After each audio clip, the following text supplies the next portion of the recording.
इस वीडियो में आप सभी का स्वागत है। इस वीडियो में हम अभ्यास 17B कार्तीय तल से संबंधित सवालों को हल करेंगे, जिसमें हम कुछ वास्तविक संबंधों के बीच ग्राफ का निरूपण कैसे करते हैं ये सीखेंगे। आइए अभ्यास के सवाल देखते हैं। पहला सवाल है, किसी समबाहु त्रिभुज की भुजा x सेंटीमीटर है। त्रिभुज की भुजा और परिमाप के संबंध का ग्राफ खींचिए। देखिए यहाँ पे दिया गया है समबाहु त्रिभुज की भुजा बराबर x सेंटीमीटर। अब समबाहु त्रिभुज क्या होता है भाई? ऐसा त्रिभुज जिसकी तीनों भुजाएं समान माप की होती है, इसको समबाहु त्रिभुज कहते हैं। तो यहाँ पे भुजा दी है x x x। अगर हम इसका परिमाप करेंगे तो परिमाप का मतलब होता है तीनों भुजाओं की माप। 1x 1x 1x, तो कितने x हो गए? 3x। तो समबाहु त्रिभुज का जो परिमाप होगा ये होगा 3 गुना भुजा, यानी 3 गुना x सेंटीमीटर। क्योंकि भुजा हमारी x सेंटीमीटर है तो परिमाप आ जाता है 3x सेंटीमीटर। ठीक है, हम परिमाप को y से प्रदर्शित कर देते हैं। अब हमें क्या करना है, ग्राफ खींचने के लिए हम एक सारणी बनाते हैं। इसके 2 भाग कर दिए। एक भाग में हम लिखेंगे भुजा,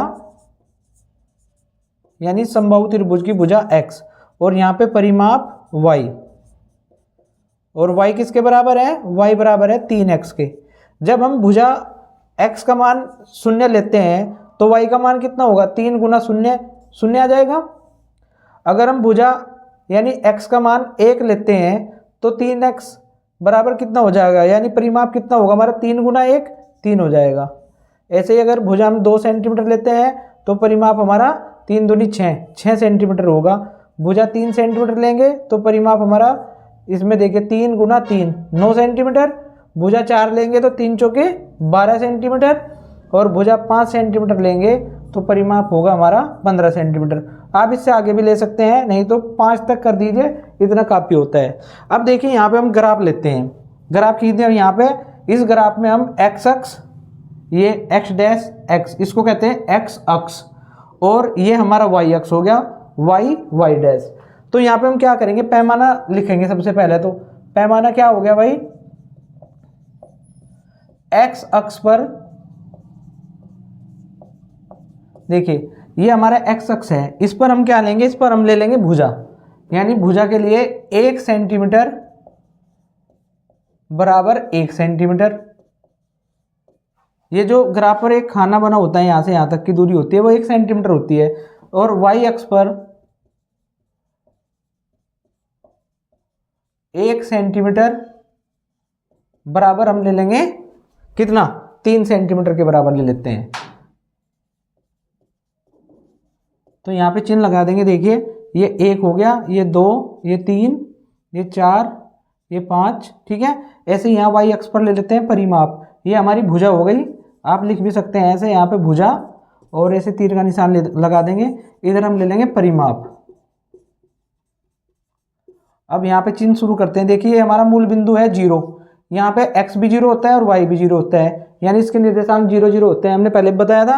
अब ये जो हमारा बिंदु होगा ये हो जाएगा 3, ये 6, ये 9, ये 12 और ये 15, और आगे चलेंगे तो ये 18। ठीक है, ऐसे ही यहाँ पे 6 आ जाता है। तो हमने 5 तक निकाला है। अब देखिए जब हमारा x का मान 0 है तो y का मान भी 0 है, यानी ये हो गया हमारा मूल बिंदु आ गया।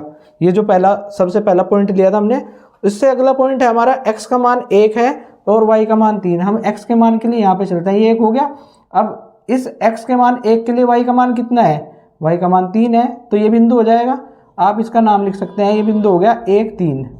इसी प्रकार से x का मान 2 लेते हैं तो y का मान 6 है। तो देखिए यहाँ पे x अक्ष पर चलेंगे, x का मान 2 हो गया, इसके लिए y का मान कितना है? 6 वाली लाइन ये रही, तो ये बिंदु आ जाएगा हमारा कितना? 2 6।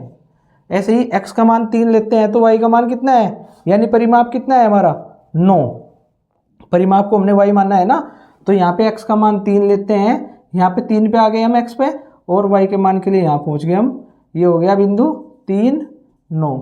ऐसे ही 4 लेंगे तो 12 होगा ना। देखिए x का मान अगर 4 लिया, भुजा 4 लेते हैं तो परिमाप कितने होता है? 12।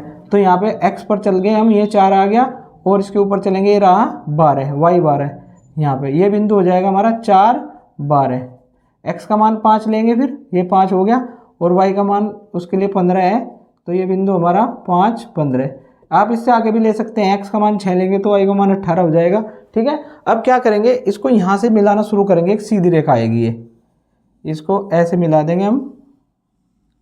ठीक है, तो ये हमारा भुजा और समबाहु त्रिभुज के परिमाप के बीच में जो ग्राफ खींचेंगे ये इस प्रकार से खींचा जाएगा। ठीक है, सवाल नंबर 2 देखते हैं। एक आयत की लंबाई उसकी चौड़ाई से 2 गुनी है। आयत के क्षेत्रफल और चौड़ाई, क्षेत्रफल और चौड़ाई के संबंध का ग्राफ खींचिए। तो इसमें हम क्या करेंगे, चौड़ाई को तो x मान लेंगे और क्षेत्रफल जो निकलेगा उसको y मान लेंगे। ठीक है, चौड़ाई को x अक्ष पर ले लेंगे और क्षेत्रफल को y अक्ष पर। ठीक है, चलिए इसको करते हैं हल। माना आयत की चौड़ाई, क्योंकि अगर हमें चौड़ाई ज्ञात हो जाएगी तो हम उसकी लंबाई ज्ञात कर लेंगे। ठीक है, चौड़ाई को हमने मान लिया x। ठीक है, वो कुछ भी हो सकता है, मात्रक हमने सेंटीमीटर मान लिया, और इसलिए आयत की लंबाई, सवाल में कहा गया है कि आयत की लंबाई चौड़ाई की 2 गुनी है, तो ये हो जाएगा 2 गुना x सेंटीमीटर, यानी चौड़ाई हमारी आ गई 2x सेंटीमीटर।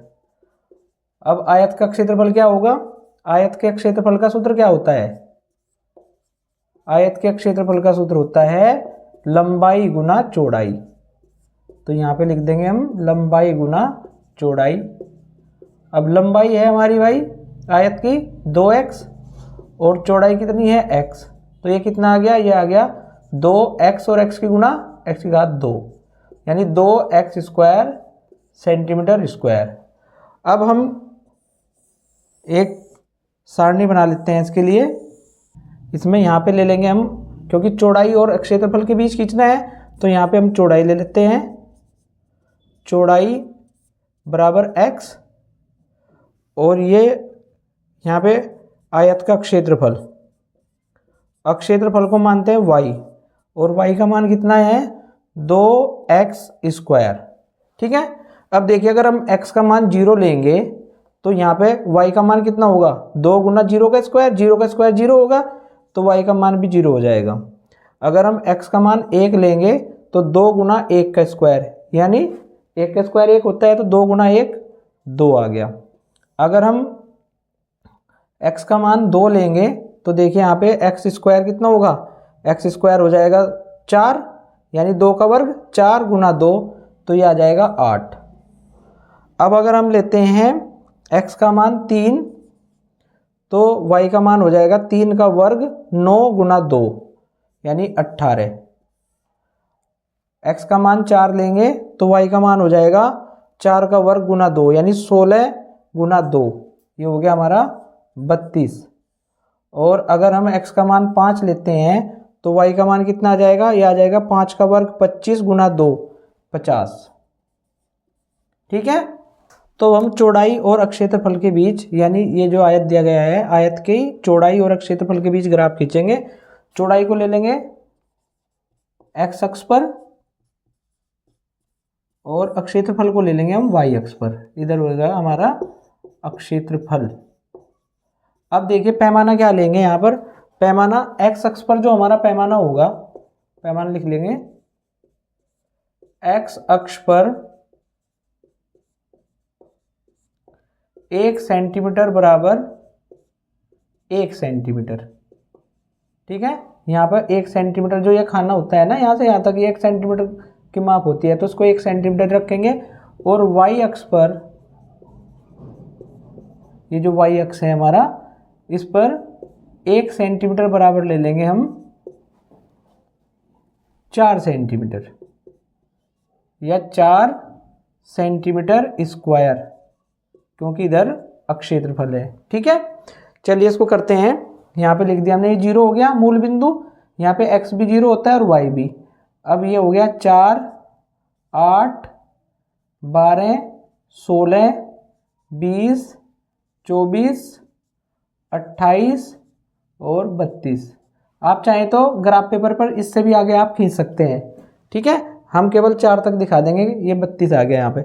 अब देखिए जब हमारा x का मान 0 है तो y भी 0, तो पहला पॉइंट तो हमारा ये हो जाएगा 0 0, ये आ गया यहाँ पे x0 और y0। उसके बाद अगर x का मान 1 है तो y का मान 2। अब देखिए हम x के लिए 1 पे यहाँ पहुँच गए और y का मान 2। अब यहाँ पे 4 है तो यहाँ पे कहीं बीच में 2 होगा ना, तो ये आ गया यहाँ पे 2। तो ये बिंदु हमारा हो गया 1 x1 y2, यानी भुज 1 है और कोटि 2 है।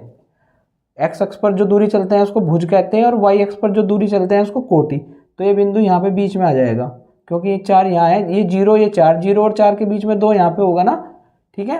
अब x का मान अगर 2 लेते हैं तो y का मान 8 होता है, यानी अगर चौड़ाई 2 है तो क्षेत्रफल हमारा 8 सेंटीमीटर स्क्वायर होता है। तो यहाँ पे देखिए हम 2 पे आ गए, x का मान 2 ले लिया तो y का मान ये आ गया हमारा 8।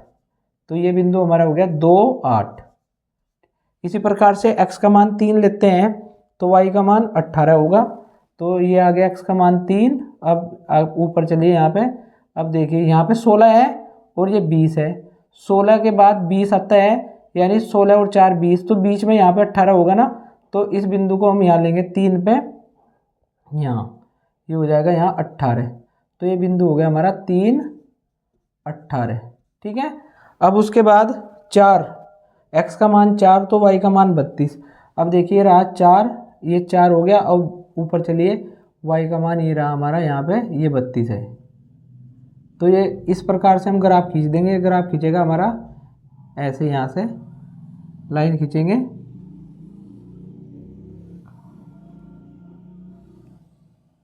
इस प्रकार से खींचेगी, ठीक है। आप चाहे तो इससे आगे x बराबर 5 के लिए y बराबर 50 की लाइन ऊपर तक खींच सकते हैं ग्राफ की कॉपी में, ठीक। ये जो बिंदु होगा हमारा, इसका नाम भी लिख देते हैं, ये होगा 4 32। तो इस प्रकार से ग्राफ खींच दिया हमने। इनको, ये जो बिंदु है इनको मिला देंगे हम पटरी की सहायता से। इसको इससे मिलाया, फिर यहाँ पे, फिर यहाँ, और उसके बाद यहाँ पे। इस प्रकार से आयत की चौड़ाई और क्षेत्रफल के बीच में ये ग्राफ हो गया। सवाल नंबर 3 है, 200 रुपये का 3% वार्षिक ब्याज की दर से साधारण ब्याज और वर्षों में समय के संबंध का ग्राफ खींचिए। तो हमें वर्ष यानी समय और साधारण ब्याज के बीच में ग्राफ खींचना है। उसके लिए देखिए क्या दिया हुआ है सवाल में, इसको लिख लेते हैं। मूलधन 200 रुपये, दर 3% वार्षिक, और हम मान लेते हैं कि समय कितना है, x वर्ष। तो साधारण ब्याज का सूत्र क्या होता है, ये होता है मूलधन गुणा दर गुणा समय और बटे 100, ठीक है। तो मूलधन हमारा है 200, दर है 3% और समय को हमने x मान लिया, बटे 100। अब इस 2 जीरो से 2 जीरो कैंसिल हो गई, 2 तिया 6x, यानी जो हमारा साधारण ब्याज आया है इसको हम y मान लेते हैं। y बराबर 6x, इतने रुपए आ गया ये। अब हम एक सारणी बना लेते हैं समय और साधारण ब्याज के बीच में, अलग अलग वैल्यू रख के इसके मान प्राप्त कर लेंगे। समय का मान रखते जाएंगे और साधारण ब्याज को हम प्राप्त करते जाएंगे। यहाँ पे आ गया समय हमारा x है, यानी वर्षों में, और साधारण ब्याज ये y है, और बराबर किसके है, 6x की। जब हम x बराबर 0 रखते हैं तो हमारा साधारण ब्याज, इस समय को आप वर्ष लिख सकते हैं भाई, यहाँ पे वर्ष में ब्रैकेट में लिख लीजिएगा। तो x बराबर 0 लेते हैं तो y बराबर कितना होगा, 6 गुना 0, 0 आ गया। x बराबर 1 वर्ष लेंगे तो साधारण ब्याज आएगा हमारा 6 गुना 1, 6 रुपये। x बराबर 2 लेंगे, 2 वर्ष, तो साधारण ब्याज आएगा हमारा 6 गुना 2, 12 रुपये। और x बराबर 3 लेंगे, साधारण ब्याज 18 हो जाएगा। और x बराबर 4 लेंगे तो साधारण ब्याज 24, 6 चौक 24। और x बराबर 5 लेंगे तो साधारण ब्याज 6 पंजे 30। अब हम क्या करते हैं, x अक्ष जो x डैश x है इसको x अक्ष कहते हैं। यहाँ पे ले लेते हैं समय, समय वर्ष में, और y अक्ष पर हम ले लेते हैं साधारण ब्याज रुपए में। अब पैमाना लिख लेंगे, पैमाना x अक्ष पर जो पैमाना होगा हमारा 1 सेंटीमीटर बराबर 1 वर्ष, और y अक्ष पर ये जो वाई एक्स है 1 सेंटीमीटर बराबर 6 रुपये ले लेंगे हम, ठीक है, 6 रुपये। तो यहाँ पे शून्य हो गया, एक्स भी शून्य और वाई भी मूल बिंदु है। ये हो जाएगा हमारा 6, ये 12, 18, 24 और ये 30, ठीक है। अगर आपको ऊपर बढ़ाना है तो ऊपर भी आप बढ़ा सकते हैं। अब देखिए हम क्या करते हैं सवाल में, x बराबर 0 तो y बराबर 0, तो ये बिंदु आ गया हमारा 0 0 मूल बिंदु। अब इसके बाद x बराबर 1 है तो y का मान 6 है, x का मान यहाँ पे 1 है तो y का मान 6, तो ये बिंदु आ गया ना, ये बिंदु हो गया हमारा 1 6। x का मान 2 है तो y का मान 12, तो 12 वाली लाइन ये है और 2 ये रहा यहाँ से, तो ये बिंदु आ जाएगा हमारा, ये हो जाएगा 2 12। x बराबर 3 तो y बराबर 18, ये बिंदु हो गया 3 18। x बराबर 4 y बराबर 24, 24 वाली ये लाइन है तो ये हो गया 4 24। और x बराबर 5 y बराबर 30, ये रही लाइन। ऐसे ही आप इसको और आगे भी बढ़ा सकते हैं सारणी में मान रख के। अब क्या करेंगे, ग्राफ खींचने के लिए हम पटरी की सहायता से इन सभी बिंदुओं को मिला देते हैं। इस प्रकार से वर्ष यानी समय और धन ब्याज के बीच में ये ग्राफ हो गया। सवाल नंबर 4 है, एक बस 1 घंटे में 40 किलोमीटर की दूरी तय करती है। बस द्वारा चली गई दूरी और समय के संबंध का ग्राफ खींचना है। तो हम जानते हैं दूरी बराबर होता है चाल गुना समय। अब 1 घंटे में 40 किलोमीटर की दूरी तय कर रही है, इसका मतलब गाड़ी की चाल कितनी है, 40 किलोमीटर प्रति घंटा। तो यहाँ से दूरी निकाल लेंगे हम, 40 गुना समय हम मान लेते हैं x, ठीक है भाई। यहाँ पे x का मान रखते जाएंगे 1 घंटे के लिए, 2 3 4 जब जो भी मान रखेंगे, 1 घंटा 2 घंटा 3 घंटा, तो यहाँ से हम दूरी ज्ञात कर लेंगे। तो एक सारणी बना लेते हैं हम यहाँ पे, ये हो गया हमारा समय, इसको हमने x लिख दिया, और दूरी को लिख देते हैं y, इसको y x पे ले लेंगे, और ये 40x के बराबर है। अगर समय हमारा 0 सेकंड है यानी रुकी हुई है गाड़ी, अभी तक चली नहीं है, तो दूरी भी कोई भी नहीं है, शून्य दूरी है। जब हम 1 घंटा चलते हैं तो 1 घंटे में गाड़ी कितनी चलेगी, 40 किलोमीटर। 2 घंटे में कितनी चलेगी, 40 गुना 2 80। 3 घंटे में 40 गुना 3 120, और 4 घंटे में 40 गुना 4 160, और 5 घंटे में 40 गुना 5 यानी 200 किलोमीटर। तो यहाँ पर हमें सिंपल सा काम करना है, एक्स अक्ष पर ले लेते हैं हम समय घंटे में, और ये लिख दिया हमने यहाँ पे 1 2 3 4 5 6, और वाई अक्ष पर ले लेंगे हम दूरी, यहाँ चली गई दूरी, ये हमारी किलोमीटर में है। और इस बार हम पैमाना लेंगे एक्स अक्ष पर, 1 सेंटीमीटर बराबर 1 घंटा लिख लेते हैं एक्स अक्ष पर। इसको यहाँ पे लिखते हैं ग्राफ के ऊपर, 1 सेंटीमीटर बराबर 1 घंटा, और वाई अक्ष पर क्योंकि यहाँ पे दूरी ले रहे हैं तो 1 सेंटीमीटर बराबर ले लेंगे हम 40 किलोमीटर के, ठीक है जी। चलिए करते हैं, यहाँ पे लिख देंगे, 0 हो गया यहाँ पे, ये 40 80 120, और ये 160, ये 200, ये 240, ठीक है, ऐसे ही बढ़ता चला जाएगा। अब देखिए जब समय हमारा 0 है तो दूरी भी 0 है, तो ये बिंदु हो जाएगा हमारा 0 0 मूल बिंदु। अब समय अगर 1 घंटा है तो दूरी कितनी है घंटे में, देखिए यहाँ पे समय पे 1 घंटे पे चले गए, और दूरी 40 किलोमीटर है, यानी ये बिंदु आ जाएगा हमारा 1 40। समय 2 घंटे है तो दूरी हो जाती है 80 किलोमीटर, और ये 2 पे पहुँच गए यहाँ पे x 2, तो y का मान 80, ये हो गया 2 80। x का मान 3 है तो y का मान 120, तो ये हम यहाँ 3 पे पहुँच गए, 120 की लाइन ये है, तो 3 वाली लाइन ये गई, 120 वाली लाइन ये आई, दोनों ने इसको यहाँ काट दिया, ये बिंदु हो गया हमारा 3 120। अब 4 पे पहुँच गए तो 160, ये 160 वाली लाइन है, ये 4 वाली लाइन है, यहाँ मिलेंगी, तो x का मान 4 हुआ तो y का मान 160, तो ये निर्देशांक हो गए इस बिंदु के 4, 160। ऐसे ही x का मान 5 होने पर y का मान हो जाता है 200, तो ये बिंदु आ जाएगा हमारा 5, 200।